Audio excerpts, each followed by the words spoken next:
What is new, everyone? It is 2024, middle of January, and it has been cold outside. I don't know where you guys are located, but here in Kansas, we finally have gotten above 0 degree weather, and never thought I'd be so happy to see the weather getting into the 30s and actually feel like it's warm outside, being in the 30s. But um, just some updates. Obviously, new year, new look for me personally. Um, I have chopped off my beard, obviously, so going for a little more cleaner look than my big, kind of scraggly red beard. Um, Probably not the best time to chop it off with how cold it's been outside, but yeah, it's all right. Really looking forward to the new look. Kind of gives a fresh new vibe going forward in 2024. So let me know in the comments. Did you guys like the beard better? Do you like it kind of trimmed up? What do you guys think?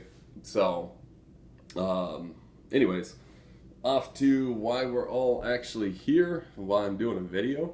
I've had a lot of other photographers ask about what do I use for lenses, what do I use for cameras, what's kind of my workhorse that I use almost all the time exclusively. As you all know, for videos, I always use my 16 to 35, which I'm using right now. Yeah, it's a phenomenal lens. It's great for video work. It's as well absolutely awesome for just going and doing street shoots and kind of run and gun, walking around town and stuff. It's pretty awesome. But for all my actual paid work, 95% of the time, I am using my 85mm 1.8 lens, Canon lens. It is not an L series. It is not weather sealed. But this lens surprisingly has been remarkable over the last few years. So I'll put up some, the images and portraits that I've done with this lens after I get done talking. But I'd highly encourage you guys, if you guys are looking for an affordable lens, I think you can pick them up for like $400. That is quality, is pretty open and fast at 1.8, and yeah, it's just honestly it's been remarkable over the last couple of years. So one of the things obviously really like about it is lightweight, you guys. It is not this big huge lens that you're lugging around, making you tired if you're doing a long shoot or anything like that. So it's super lightweight, it's super compact, so it doesn't take up a ton of room in my camera bag when I'm going on site for the shoot. Like I said, it is pretty fast. It's 1.8. I know they do sell L series lens 85s that go down to 1.2, but honestly, I don't really have a need for 1.2.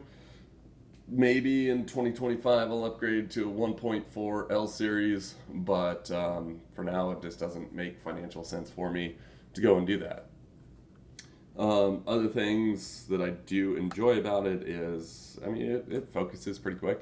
And if you know anything about portrait work, you're usually taking a lot of time posing couples and getting them in the moment. So you don't need anything that is so supersonic fast that you're going to miss something. Now, if you're doing sports or, maybe you're doing events or weddings or something, that might be a little different story. But for me, this guy right here is phenomenal.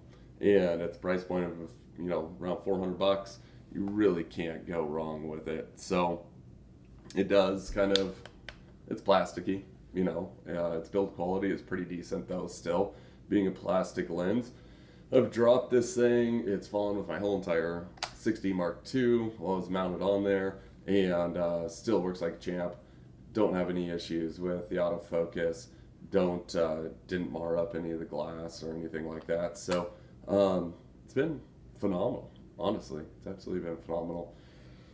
I think through why I would want to upgrade to the 1.4. People have asked me that. Why don't you get the red ring? Why don't you get the L series? And really just kind of comes down to what is that L series going to do for me that this one is not currently?